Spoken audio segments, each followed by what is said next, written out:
Hi guys, welcome back to my channel. My name is Miranda, and today we are doing my May reading wrap-up. So in May, I read 9 books in total, which is very exciting for me. Usually on a non-readathon month, I read less books, but I was actually on par with April, which I read 9 books, and it was a readathon month. And hopefully June I'll read about 9 as well, so that's exciting for me. Yay! So as always, I am drinking coffee today. I have iced coffee. I was gonna put it in one of my glass mason jar mugs, but I realized that they were both dirty, so I just had to use a normal mug. I mean, it's still coffee, so it still works, right? But I use mugs for everything and anything. I have a mug board sitting over there, which I will also post a picture of down here. I made it myself, and I hang up all of my mugs on it, and I have lots of them, and I love my mugs very much. It is the most stressful part of moving, is making sure that all of my mugs are like safe.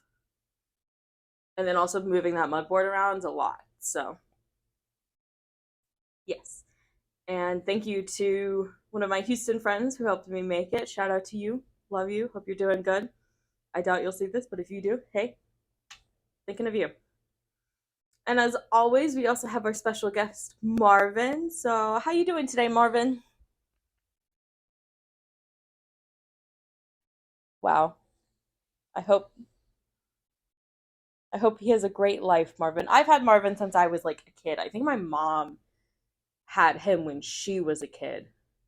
He just sticks around. I love him very much. So I wanted to talk about the stats of May 1st that I got off of my story graph. So if you want to check the description down below, you'll see the link to my story graph and also my other miscellaneous things. If you want to check that out, you can. So I did read 9 books in May, and that equated to 2,514 pages. Out of all of the moods that I read, my 2 most common were emotional and adventurous, both with 4. My pace, I had 7 medium paced books. The most page number books I read was between 300 and 499, and that was 5 of them. 8 out of the 9 books that I read were fiction. I had 1 nonfiction on there. 9 minus 8 equals 1. And my biggest genre was fantasy, which surprises nobody. And that was 5 books. And my average rating, star rating, was a 3.72. Which I had a very wide month, I guess. I gave 1 book 2 stars, and I gave 1 book, I guess 2 books actually in May, 5 stars. So I had the whole spectrum, but I'm a very middle ground kind of girly. So we'll start off with the first book that I read in May, which was The Kingsman from Nora Sakovic, and I gave a 5 out of 5 stars. The Kingsman is the 3rd book in the All for the Game trilogy, and at this point, I think I have mentioned All for the Game in every single video I've ever made. And if it's not made very clear that I think you should read this series, I will tell you now, I think you should read the series. The series is about a boy named Neil Jostin. He goes to play a sport called Exy for the Palmetto State Foxes. He is the son of a mafia leader guy named the Butcher. Neil tells himself that he shouldn't go play Exy because then he'll be on the big screens and his dad will be able to find him. But he's addicted to Exy, so he's gonna do it anyways. It's the 3 books are about his first year at the school and just how crazy the Palmetto State Foxes are. It follows Neil and then the rest of his team.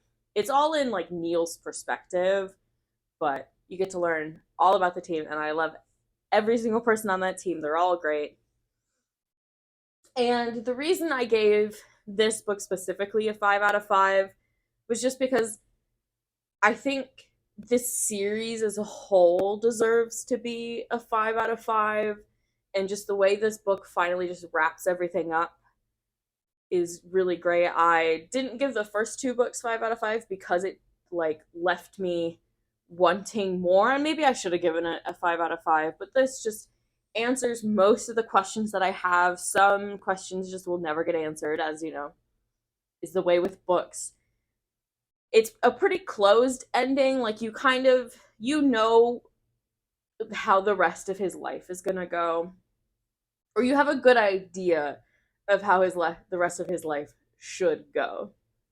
So it's not like completely open where you're like, is he alive or is he dead? You know, and you know all the relationships and what they mean to him and all that stuff. And I just think it's just really well wrapped up. And I think this series itself, great series, deserves the 5 out of 5, and so I gave it to this book. Everybody has the ending I think they deserve. Not everyone gets a truly happy ending, I guess, but they get the ending they needed. And I really liked that.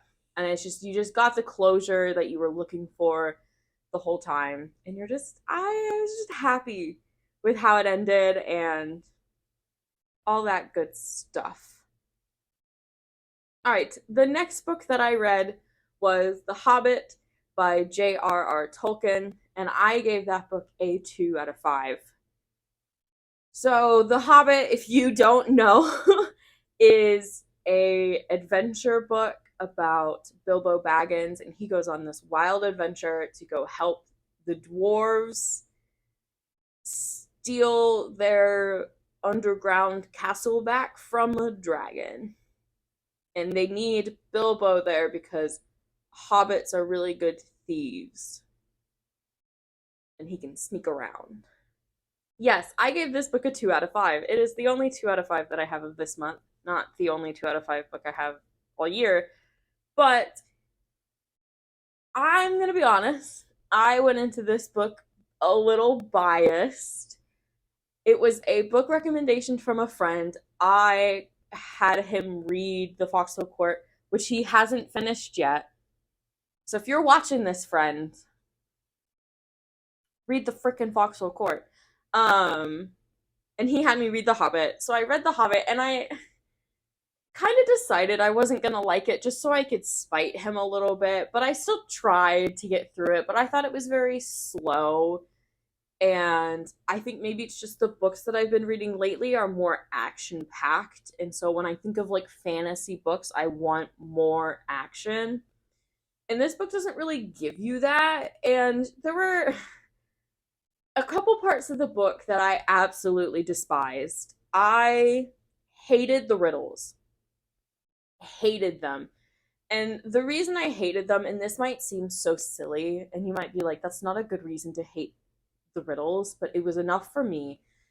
The narrator of The Hobbit says the riddles, and it's like, oh, well, the answer is obviously this. And, like, of course you knew this answer because you're not in distress. But Bilbo had to sit on it for a couple seconds because he's in distress. I'm like, what do you mean obviously? What do you mean of course? Like, I wouldn't have ever guessed those in a million years. I'm not good at riddles. Sorry, not sorry. I don't know. I just thought it was. I just hated it. I hated the way the narrator was talking during the riddle part, and because of that, I have developed this horrible anger towards Gollum. So the new Gollum game just came out, and anytime anyone talks about it, I just get upset for no reason. It's totally silly and like childish and makes no sense. But I hated the riddles. And that was at like the beginning of the book ish. And it just made the rest of the book so difficult to get through because I already decided by that point, oh, I have a problem with the way this narrator like talks about certain things. And I thought it was really slow, and then they finally get to the dragon. Right. So they get to the dragon, they like sneak around a little bit. The dragon's like, ha, ha, ha, you can't take my stuff.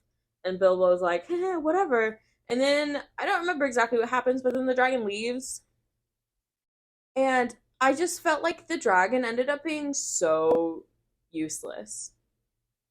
Like, you could have put any other animal there and he would have effectively done the same thing. Maybe not have been as scary. Like, you could have put, just put like a giant bear, and like his active parts in the stories would not have changed. Him being a dragon didn't do a whole lot for him other than scare everybody like pre the start of the book. Because he gets to the village and he blows fire on it, he destroys part of the village, and then he just gets shot. And he dies. And it was like, that's it. It took him like 2 pages to leave the cave, wah, breathe fire on the village, and then die. And I was like, oh, okay. Thanks, dragon, I guess. Cool. And then I like the war part happened, right? I was like, okay, there's gonna be war. Cool. I'm a big war girly in fantasy books. I think wars are fun. And it was the Battle of the Five Armies or whatever. And I'm like, all right, Bilbo, we're gonna see what you can do. And then he gets knocked out. And I was like, this was the only part that like maybe might have like redeemed this book. And then he gets knocked out. And then we like hear about the war from Gandalf, I think. And I just at that point I was like, I just don't care. So the reason I gave it a 2 instead of a 1 is because I did finish it. It did get done. I think I'm gonna leave 1 out of 5s for books I just don't finish. I guess you could also argue that like if I don't finish it, I shouldn't rate it, but like I don't know. A book has to be really bad to get a 1. In this, there are some parts that I did enjoy. I liked the Falcons. They showed up for like 2 seconds, and I were like, I like you guys. You guys seem cool. But that was kind of it. Um, and I understand that The Hobbit's really important, and like Lord of the Rings in general is really important for how fantasy is today. Like if it wasn't for these books, we never would have had modern day fantasy, and I get that. I just think it was kind of boring,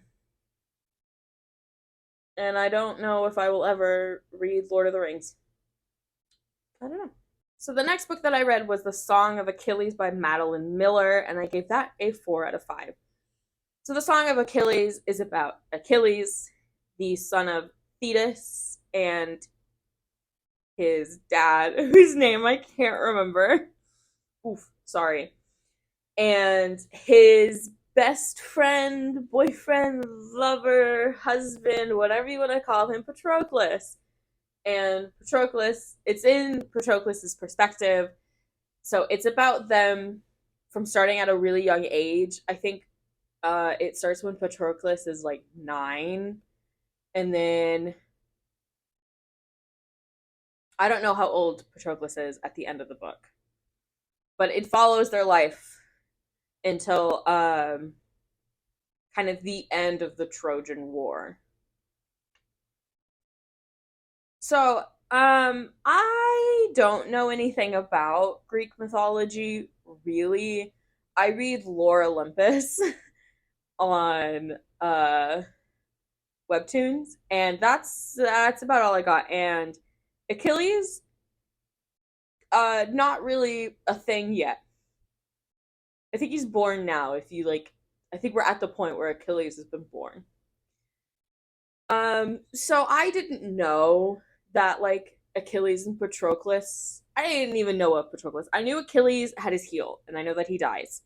That's all I got. That was like the only thing I knew about this going forward.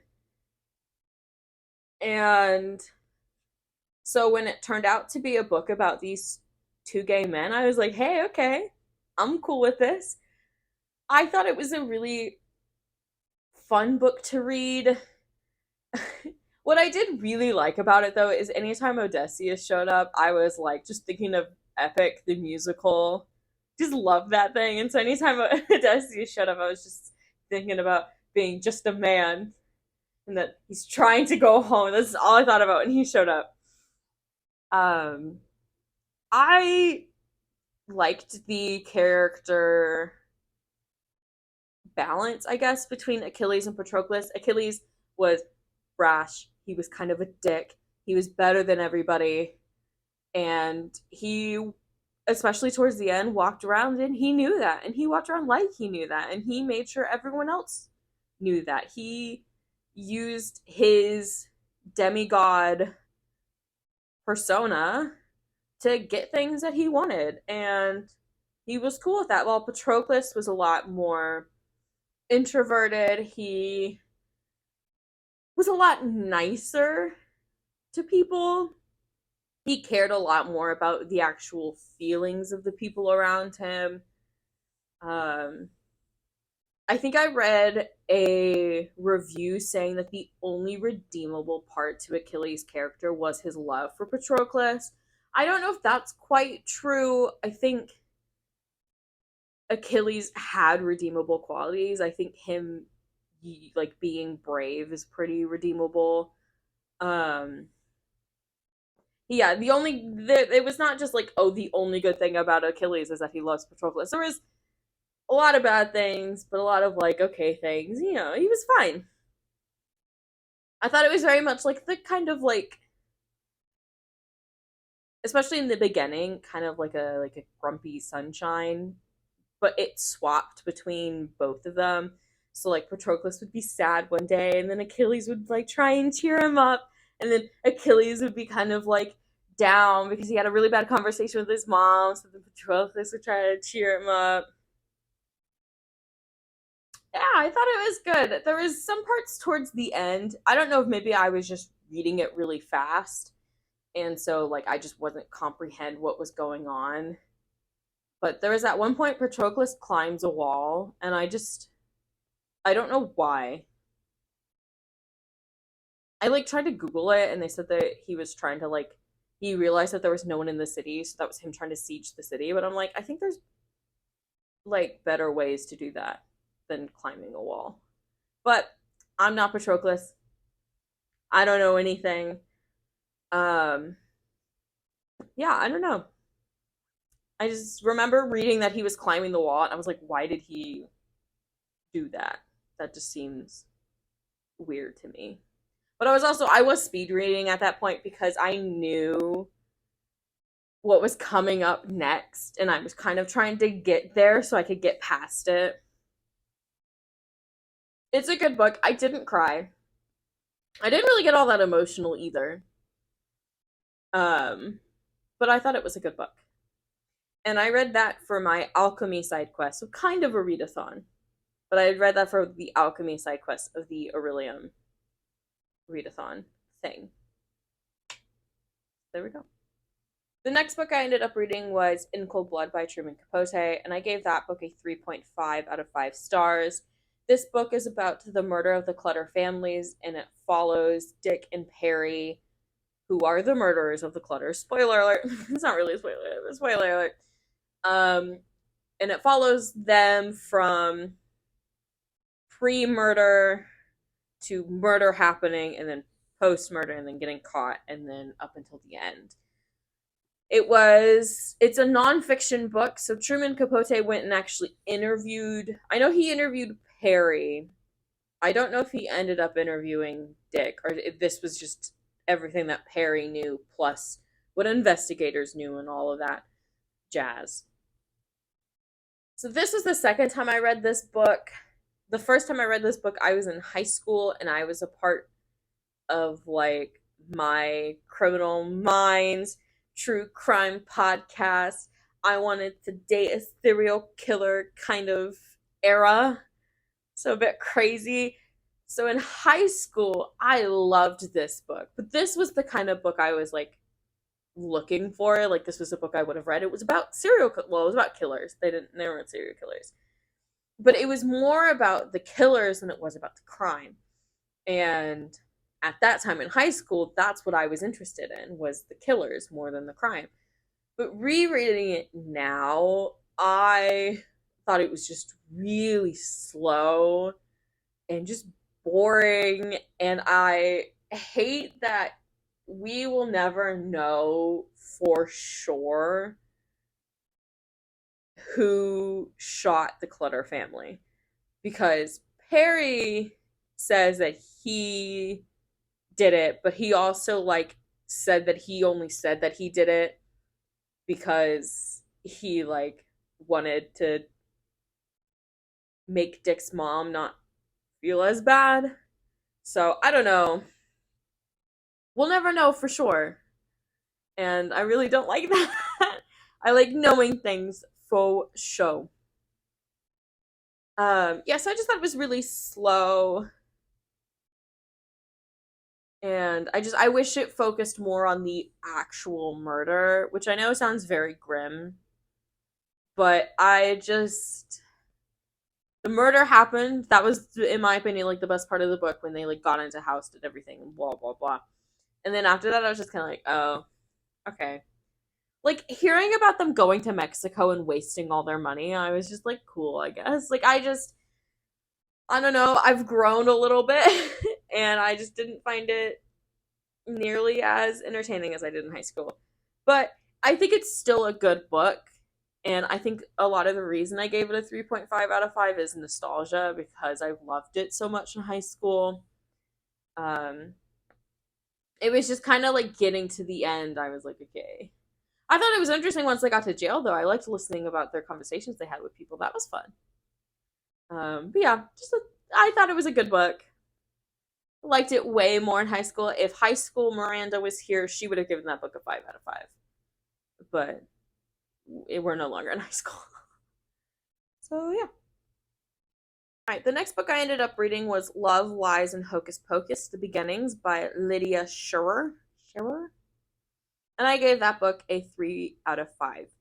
So this book is about a young-ish witch. I think she's a recent college grad age, I think. Um, and her friend Sebastian, and they go and try and solve two witchy problems. And Lily likes to read, and she has a job in the library. And um, this is very important. She likes to read. It was made very clear she likes to read. I did not like Lily in the beginning of this book. The first time you see her, she's on like this date with a guy, and she just comes off as really snobby. He is talking to her about like the things that he likes. He picked a restaurant that he likes, which I think is fine. Like if it's a first date, you want to go to a place you know you're gonna like, right? Like, maybe it wasn't the nicest choice. It was more like a dive bar, maybe like a burger joint. But like, okay, whatever. And he's talking about like his hobbies. And Lily's sitting over here just like, I wish we could talk about books or philosophy or anything important. And I'm like, let the guy talk about what he likes, the things that he does, what he does in his free time. I don't know.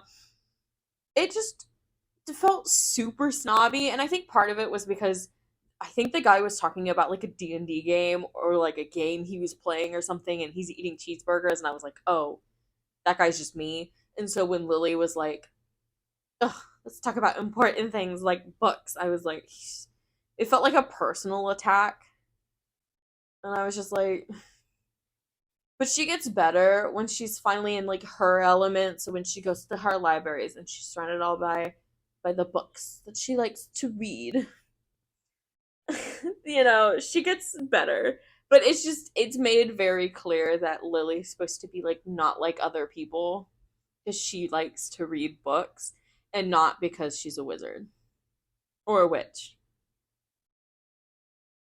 One of them is like you got the powers like inherently, and then the other one you like made a deal with the Fae. So it's like sorcerer and warlock if we're talking about D&D. So I think she's a witch, and then so she has her powers inherently, like she was born with them, and then Sebastian's a wizard, and he made a deal with the Fae, and his aunt hates him for that, and his aunt is like Lily's mentor. I don't know. The best part of the book was Sebastian, and I think a lot of that is because I just like anybody named Sebastian. If you are named Sebastian, or if there's a video game character named Sebastian, I will just automatically lean towards you. Stardew Valley Sebastian was like the only person I've actually married in Stardew Valley. I keep trying to romance Shane, but then I get bored before I can get there. But like I've married Sebastian. So I read this book for a book club that I do with both Aurelium Girlies Winter and Brittany. And we're gonna talk about that in July. Except for I won't be there, probably. Hey. But yeah, 3 out of 5. I thought it was okay. If Lily stayed just like super snobby the whole time, I probably would have given it a 2 out of 5, just because she's like the main character. Um, but once she's like in her element, she gets a little more bearable. She stops trying to like convince everyone around her that she's not like other people, because the only other person there is Sebastian, and he already knows. So, yeah. The next book I ended up reading was Legends and Lattes by Travis Baldree, and I gave that book a 5 out of 5. So, Legends and Lattes is a book about Viv, an orc who leaves adventuring to open a cafe because while she was adventuring, she found coffee. And she decided that she was going to leave her adventuring party and open up a cafe. And it was awesome. This book has just a lot of moments in it that I just really appreciated. And the main reason I liked this book is because growing up, I wanted to be Viv. I wanted to own a bakery at the time. And so watching Viv build up her cafe just really brought back all of those feelings that I had growing up about how much I wanted to do that. And then when I got into college, I kind of switched from a bakery to like, I did want to open a cafe. And so after reading her talk about opening a cafe, I'm like, I still want to do that. Some part of me deep down, I think, will always want to own a small business like that, where people can just come in and sit down and just relax. And I just loved this book because it just reminded me of how I used to feel dreaming about owning a cafe or owning a bakery. And then Thimble gets introduced, and I fell in love immediately. I loved Thimble. Thimble was just the icing on top, if you will. All of the characters in the book, I think, are just fun. They all just have distinct personalities, and I love all of them, and I would die for every single one of them, but I would die a million times for Thimble. It's an awesome book. I think you should read it. It's pretty short. It took me about 4 to 5 hours to read, but it was just nice. It was just nice. So the next book that I read was more of a short story. It's called The Garden by Tomi Adeyemi, and I gave it a 3.5 out of 5, and I apologize if I completely butchered that last name. I'm not very good at names. It is a short story slash poem. There's poems and then like prose about a girl who is trying to find her mom because her mom went to the garden, which is in Brazil. And it's like this magical place. Like it's a fantasy book because the garden is like made of magic. Um I enjoyed this short story for what it was. I don't usually like poetry or short stories because usually with poetry, I just can't seem to like dig deep enough to really understand what the poetry is trying to tell me. And with short stories, I'm always left with questions that I wish were answered. I thought this one was done really well, actually. It told the story that it needed to tell. And a lot of the questions that I had or about after the story ended, um, and I think one of the big questions was the main character in love with her like tour guide, the guy who like took her through Brazil to get to the garden. And I think that's a question you're supposed to wonder. I think you're supposed to sit there and go, did she like him, or was it just they hung out with each other every day for like months? So they kind of like grew together. And I think you are supposed to question that. And again, the questions that I had that were about the end of the book, I think any book, like short story or a normal novel length, I could probably still have some of those questions. It just depends on where the book decides to end. And yeah, the it did to me feel very open ended. It ended with a poem, and again, I'm not very good at like really digging deep into poems and like analyzing what the poems are trying to tell me. So in my mind, the book is very open ending. You don't know if she successfully found the garden. You don't know if she finds her mom. You don't know. It just ends kind of like she could have just died in a desert. You don't know. And I don't really like those just because I like having the closure of knowing what happens. But I thought it was still good. I gave it a 3.5 out of 5. I thought the atmosphere was nice. A lot of it, it's like her and her tour guide talking in his car. So there's, I don't know. It was really short, and I just thought it was good. I just wish I knew all the answers. I wish I wrote it so I could know all the answers. That's kind of what I'm getting at. Okay, the next book that I ended up reading was The Cruel Prince by Holly Black, and I gave that a 4 out of 5 out of 5. So this book follows Jude, Taryn, and Vivian Duarte and how they get abducted by a man who murdered their parents, which actually ends up being Vivian's actual dad, but not Taryn or Jude's actual dad. It was their mom's like ex-husband, and he takes all of them to Fairy. And so now they are mortals living amongst Fae, except for Vivian, who is also Fae. So it's really just Jude and Taryn. It mostly follows Jude. Just make that very clear. Mostly about Jude. And her rivalry with Carden Greenbrier, who is the prince of the High King Eldred. And yeah, it's just kind of like their rivalry, and then some crazy stuff happens, and then some more crazy stuff happens. It's all very crazy.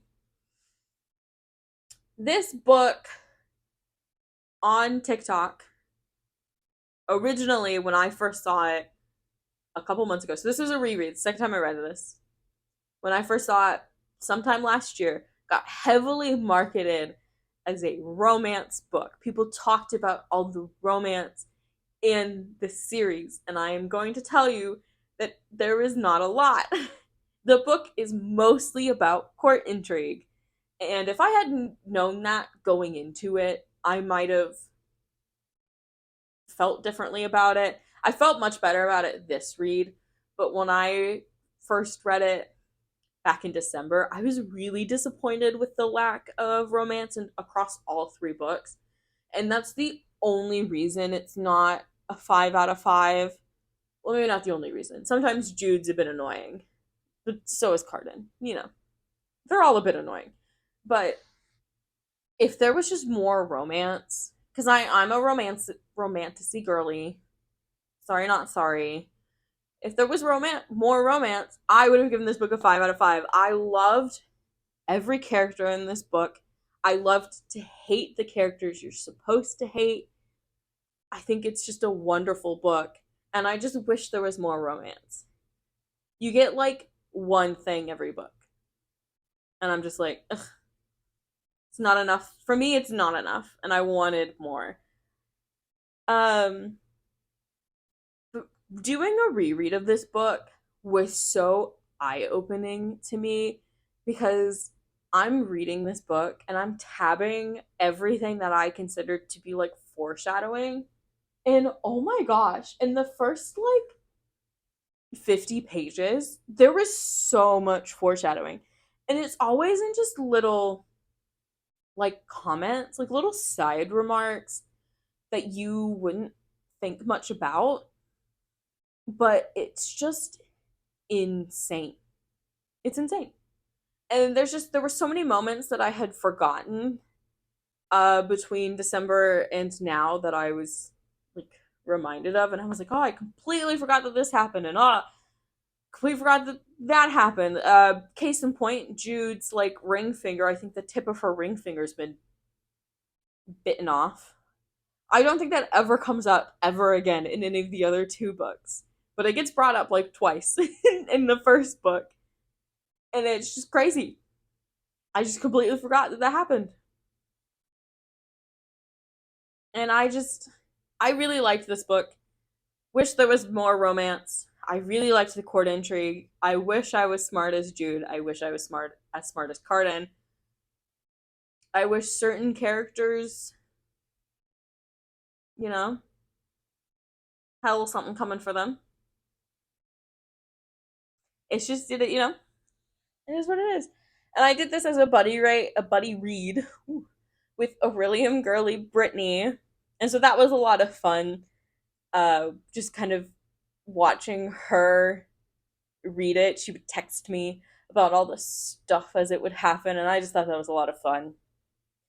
And that's also why I reread it, was because in case she mentioned something that was like important but not super important, so I forgot about it.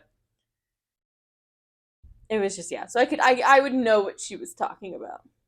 And I also read it for the Aurelium Alchemy side quest. So I am making my way through that. Yes. The last book that I read was Before the Coffee Gets Cold by Toshikazu Kawaguchi. Again, sorry if I completely butcher that. I'm horrible with names. And then I gave that a 3.5 out of 5. So this book was a book about a coffee shop in Japan that you could travel in time if you went to this coffee shop. It was a like myth. Most people think it's a myth, but there's a very like the cafe people know it's true and all this stuff. And the only reason I read this book was because it had chairs on the cover, and one of the alchemy side quest things that I picked was like it needs to have furniture on the cover, and I was like, ah. So I picked one with chairs. I don't remember where I saw like a recommendation for this book. My guess is TikTok's where I get most of my book recs. So I guess, yeah, thanks TikTok. And it was pretty short. I think it ended up taking me like a couple days to read it, but that was just because I didn't realize that like it's broken up into four parts, and I didn't realize that each part was connected to each other. I thought it was just going to be like four short stories, so I didn't like sit down and read it all at once. And I didn't really get attached until like the third story. Because like the first story is kind of like an intro. Like this is how it works. And then the second story kind of builds on that. And then the third story is when it like the feels start to like hit in. And that's when it started to be like, oh, okay. And this book was very sad. A very emotional book, especially at the end. Like, so the third story, I guess no, that's not true. I didn't get hooked until the half of the second story. The third story starts off and it's crazy. It is crazy. And then the fourth story is just depressing. The entire part of it is depressing. But it was a beautifully written book, and it's, from what I can tell, which again, I'm not very good at analyzing anything. The book is just about mostly just like acceptance and to be optimistic for the future regardless of what's happened in the past, and that life goes on, and that it's not the end of the world. I don't know, I just thought it was really good. And I do recommend this book if you have a few hours to spare and you kind of want to be sad, especially towards the end. I think it was good.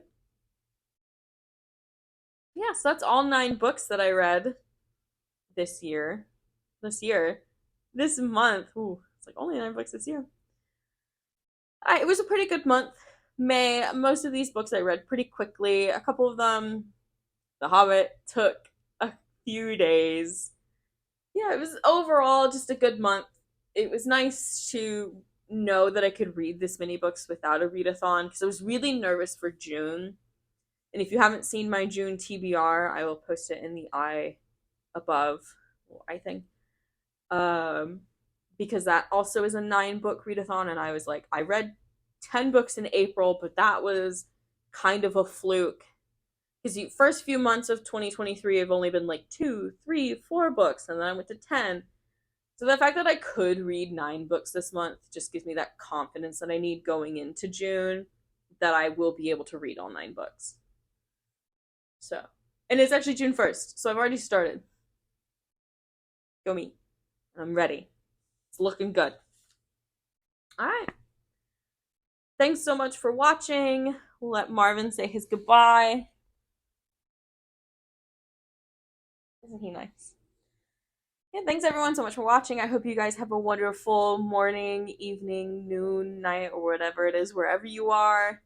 And I hope to see you again next time. And please let me know down below what you're drinking for the day.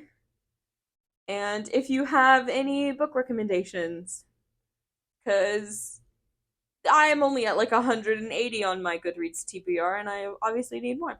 So yeah. Love you guys so much. Goodbye.